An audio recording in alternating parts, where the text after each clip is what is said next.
Selamat pagi anak-anak. Pagi, Bu.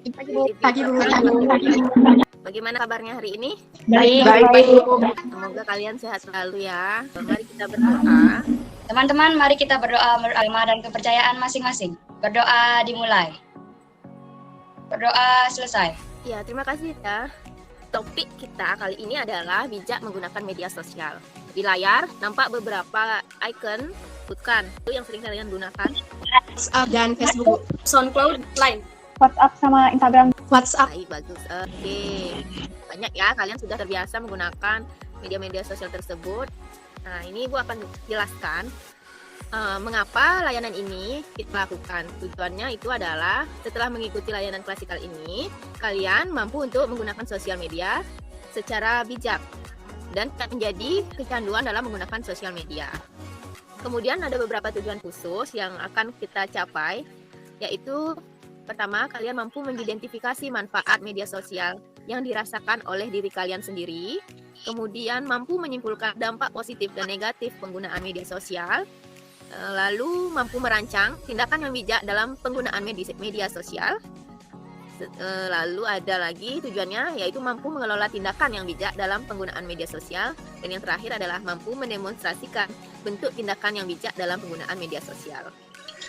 Seperti biasa, aturan kelas kita, mikrofon di-off-kan, kamera dihidupkan, bila raise hand, bila ada lambang besar. Kemudian kalian juga harus aktif dan fokus dalam kegiatan.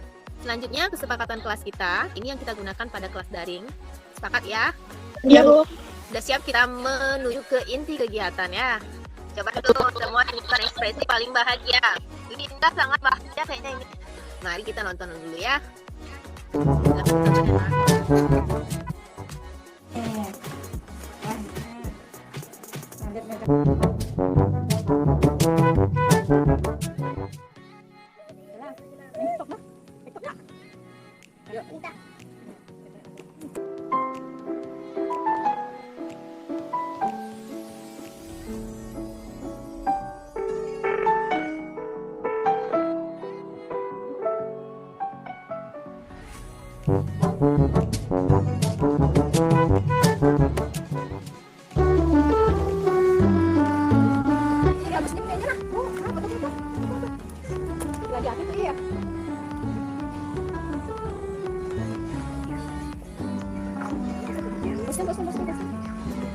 Sekarang kegiatan kita selanjutnya, kemudian nanti setelah diskusi hasilnya sampaikan ya. Bulan, Iya, Savita.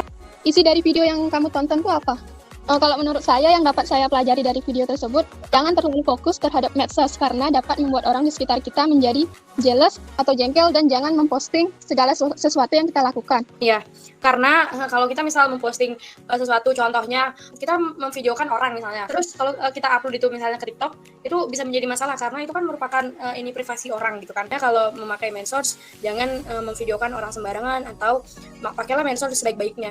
Apa yang bisa menyampaikan dulu? Silakan Savita. Bu, yang dapat saya pelajari dari video tersebut adalah jangan terlalu fokus terhadap medsos karena dapat membuat orang di sekitar kita menjadi jealous, dan jangan memposting segala sesuatu yang kita lakukan karena itu termasuk privasi yang harusnya kita jaga. Ya, terima kasih Savita. Jawabannya sangat bagus sekali. Ya, silakan Bulan.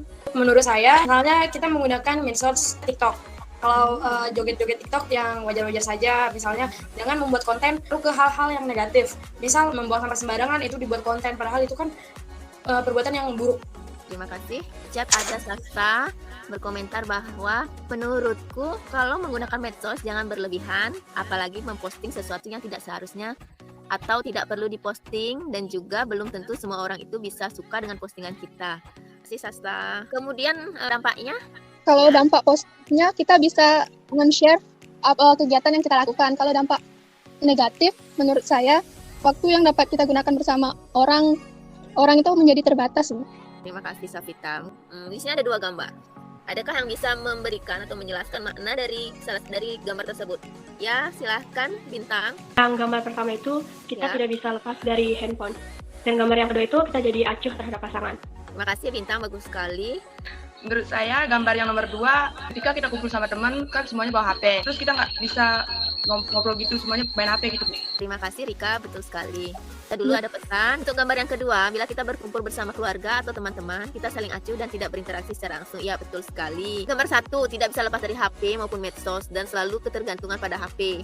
Gambar kedua, kita acuh atau tidak peduli terhadap orang lain yang berada di sekitar kita. Iya, betul. Gambar 1 tentang terbelenggu maksudnya niat atau terkunci dalam dunia medsos. Gambar nomor 2 menjelaskan tentang kurangnya keharmonisan atau komunikasi antar keluarga ataupun teman. Iya, betul ya. Nah, ini ada diskusi secara berkelompok. Aku kasih waktu sekitar kurang lebih 5 menit. Silahkan kalian tunjuk siapa yang akan menyampaikan hasil diskusinya. Akan pindah ke board sama Bulan, Gita, Tria, Suci, Supartini, Kadek Sri Rastini. Menurut kalian dampak negatif dari media sosial apa? Dampak negatifnya itu ketika saya kumpul dengan teman saya tuh jadi acuh terhadap teman saya karena saya lebih peduli tentang media sosial daripada teman saya. Menurut saya dampak positifnya itu saya bisa mencari informasi tentang pelajaran atau yang lainnya. Dari diri kita sendiri itu jadi kita itu kayak males berkegiatan yang lain selain menggunakan medsos kayak gitu loh. Kayak kita melupakan hal-hal yang harusnya kita lakukan. Kalau menurut saya, dampak negatif dari media sosial adalah bahasa yang formal dilupakan. Di media sosial kan orang-orang lebih sering menggunakan bahasa informal dalam kesehariannya, sehingga bahasa yang formal jadi dilupakan. Kalau dampak positif, kita dapat mengakses informasi mengenai sejarah atau lain Ya, kita juga bisa menggunakan YouTube untuk mau belajar masak, mau belajar sesuatu tentang mengenai materi-materi yang diberi oleh guru. Silakan hasil diskusinya dimasukkan pada Padlet. Kalau kita terlalu kecanduan sosmed, kita jadi lupa sama orang-orang sekitar kita. Dan kita juga bahkan bisa melupakan tugas-tugas keseharian kita karena terlalu kesenangan main sosmed. Dampak negatif membuat kecanduan, membuat kita acuh dengan orang lain, kita tinggal dengan pekerjaan rumah. Iya. Menurut aku sih dampak positifnya kita bisa dikenal oleh banyak orang, terus mendapat informasi. Menurut saya dampak negatifnya adalah banyak orang yang dibully-bully di sosmed, banyak di TikTok. Terus saya dampak negatif dari menggunakan sosmed jika ada permasalahan seperti pertengkaran, banyak orang ya mengumbar aib di sosmed, contohnya di Facebook. Ya. Dampak positifnya, kita bisa mengetahui dunia lain di internet, bisa mencari ilmu dan teman di internet, bisa berkomunikasi dengan keluarga yang jauh. Silakan sampaikan hasil diskusi tadi. Dampak negatif media sosial susah untuk bersosialisasi dengan orang sekitar. Bahasa yang formal dilupakan karena di media sosial orang-orang lebih sering menggunakan bahasa informal dalam kesehariannya. Tidak bisa membagi waktu karena terlalu asik dengan dunia maya. Bisa terjadi tindakan kejahatan seperti penipuan, pembunuhan, pemerkosaan, penculikan, dan lain sebagainya. Dampak positif dari media sosial dapat digunakan untuk mengunjungi situs web, dapat saling bertukar informasi dengan cepat dan mudah, menambah pertemanan sebagai media penghibur juga. Rancangan tindakan yang akan dilakukan untuk mengurangi penggunaan media sosial dan membuat mindset tentang fungsi media sosial. Ending diri kita misalnya berpikir jika medsos itu hanya bahan untuk mencari informasi, juga kita juga harus ada kontrol diri yang lebih. Membatasi media sosial dan tindakan terpentingnya itu mencari kegiatan yang lebih bermanfaat seperti olahraga atau kumpul bersama orang-orang terdekat. Ya, baik, terima kasih. Kelompok 2 sudah siap? Menurut kelompok 2, manfaat sosial media yang dapat saya rasakan adalah kita bisa mengetahui dunia lain di internet, bisa mencari ilmu dan teman di internet, bisa berkomunikasi dengan keluarga yang jauh. Dampak negatifnya adalah bisa membuat kita kecanduan dan susah keluar dari zona itu. Kita acuh atau tidak peduli terhadap orang yang ada di sekitar kita. Menyebarkan aib orang lain, bisa seenaknya membuli orang lain.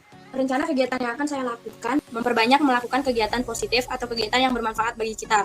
Contohnya hobi, misalnya kalian hobi menari atau hobi menyanyi, hobi memasak, hobi berkebun, perbanyaklah melakukan hobi-hobi tersebut agar kita tidak terus kecanduan sosial media. Lebih banyak melakukan komunikasi terhadap keluarga. Ya, terima kasih Wulan dan kelompok 2. Mari kita tepuk tangan untuk kalian, terutama yang sangat bagus sekali berdiskusi. Tepuk tangan untuk kalian, bangga. Bagus sekali ya hasil diskusi kalian dan presentasinya. Oke, kita ice breaking dulu. 4, 5, 7, 8. Kan sudah kita menyampaikan hasil diskusi ya. Sekarang demonstrasikan secara verbal satu saja tindakan yang ada dalam rancangan yang tadi kalian buat. Tidak terlalu memikirkan medsos, berbaur dengan orang-orang di sekitar. Ya, terima kasih ya Dea.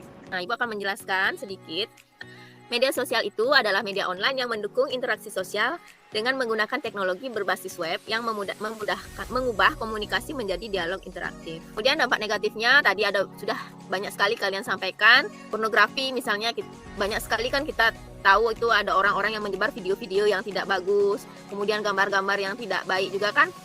Bahkan di WhatsApp juga kadang ada stiker-stiker yang gambarnya tidak pantas ya untuk dikonsumsi oleh umum. Terjadi penipuan, dengan mudahnya penipuan terjadi melalui telepon, melalui WhatsApp, itu sangat mudah terjadi dengan adanya media sosial. Kemudian ada carding. Carding itu penggunaan kartu kredit ataupun kartu ATM. Kemudian perjudian juga ada, perjudian online. Kemudian pergaulan bebas. Karena mudahnya kita mencari kenalan, mencari teman itu bisa berdampak kepada pergaulan yang salah dan menyebabkan pergaulan bebas. Terjadi cyberbullying atau bullying di dunia maya. Ya, entah itu dia bullying, kita kan pernah bahas ya cyberbullying yang terjadi kita menghina orang kayak gitu, kayak tadi ada yang menyebutkan bahwa bisa menyebarkan aib orang melalui media sosial. Dampak positif atau manfaat, kita dapat mengembangkan keterampilan teknis kita dan sosial kita dari media sosial. Kemudian memperluas jaringan pertemanan, ya tentu saja kita bahkan bisa berteman dengan orang yang berasal dari negara yang berbeda. Tidak, situs jejaring sosial membuat anak dan remaja menjadi lebih bersahabat, perhatian dan empati. Kalian pun bisa merasakan ketika kita menonton video misalnya di IG tentang seseorang atau anak yang kesulitan makan, kekurangan, itu pasti kita akan sedih, ikut sedih kan. Itu adalah rasa empati kalian. Media sosial itu sebagai media untuk pertukaran data. Ya, kalian bisa bertukar data. Dari WhatsApp kan kita bisa tukar-tukaran tugas, mengirimkan jadwal pembelajaran ataupun video kan, itu yang memberikan kemudahan memperoleh informasi. Kita dengan mudah bisa mencari berita-berita terkini dari media sosial, bisa nonton di YouTube, bisa dicari di Google, di browser. Ya, itu sangat mudah mencari informasi berita tentang hal-hal yang sedang terjadi saat ini. Kemudian juga memberikan kemudahan bertransaksi dana berbisnis dan berbisnis dalam bidang perdagangan. Apanya all shop itu kan itu memanfaatkan media sosial kan ya. Banyak yang jualan di IG, di Facebook, ya, ada Shopee, Lazada dan lain-lain. Kemudian ini ada beberapa tips agar tidak kecanduan media sosial. Yang pertama, fokus pada orang di sekitar kita. Kemudian matikan notifikasi, terutama ketika kita sedang bersama dengan orang lain ya. Kemudian hapus akun yang tidak digunakan. Kemudian perbanyak sosialisasi di kehidupan nyata. Ya. Kemudian bersihkan daftar friend and follow. Maksudnya itu kalau teman yang nggak kenal, nggak penting, dan nggak bermanfaat buat kita, ya kita lebih baik tidak usah berteman, tidak usah follow mereka. Kemudian cari kegiatan lain, ya, gunakan secara bijak dan selalu batasi penggunaannya. Nanti ibu kirimkan link evaluasi. Silahkan dijawab 5 menit. Evaluasi itu bertujuan untuk mengetahui seberapa jauh pemahaman kalian terhadap topik yang sudah kita bahas tadi. Ya, ini sudah ada yang menjawab tentang definisi media sosial. Media sosial itu media yang digunakan untuk bersosialisasi di dunia maya. Manfaatnya adalah memudahkan kita memperoleh informasi. Dampak positifnya bagi dirinya sendiri, mendekatkannya dengan keluarga yang jauh. Negatifnya adalah menyebabkan kecanduan. Kemudian yang akan dia lakukan rencananya adalah membuat jadwal kegiatan sehari-hari sehingga waktu untuk menggunakan media sosial dapat diatur. Ya, terima kasih yang sudah memberikan jawaban. Siapa yang mau menyimpulkan? Saya, Bu. Oh, ya, Safita bisa. Saya kesimpulan dari kegiatan hari ini adalah kita tidak perlu terlalu mengikuti perkembangan zaman. Karena bagaimanapun kita juga harus berinteraksi sosial di dunia nyata, bukan hanya di dunia maya. Kita harus pandai-pandai memilih cara dalam bergaul di media sosial. Jangan sampai kita dikuasai oleh dunia, tapi kitalah yang harus menguasai dunia. Dan jangan pula menjadi orang yang ketinggalan zaman. Baik, itu saja kesimpulan yang dapat saya sampaikan, Bu. Terima kasih. Ya, terima kasih ya Safita, benar sekali. Ibu ingin tanya, bagaimana perasaannya setelah mengikuti layanan hari ini? Senang sekali, Bu. Senang ya? Senang sekali, Bu. Senang. Bu. Gimana, Indah? Mendapatkan hal yang positif, Bu. Iya, mendapatkan hal yang positif, Bu. Senang, Bu. Iya, Bintang senang juga. Iya, terima kasih. Ibu harap pengalaman di dalam kegiatan layanan ini dapat kalian ambil sisi positifnya dan dapat kalian tularkan dan imbaskan kepada teman yang lain ya. Oke, sudah pada akhir. Mari kita berdoa sebelum kegiatan ini berakhir. Baiklah, sebelum mengakhiri kegiatan pada hari ini, mari kita berdoa menurut agama dan kepercayaan masing-masing. Berdoa dimulai. Berdoa selesai. Terima kasih Pande. Nanti evaluasinya silahkan lanjutkan diisi. Ya, kemudian nanti absen juga akan Ibu kirimkan di WhatsApp grup ya anak-anak ya. Ibu ucapkan banyak-banyak terima kasih. Bye. Terima kasih ya Bu. Ya, sama-sama. Ya. Dah. Terima kasih Bu. Ya, Pandi, terima kasih.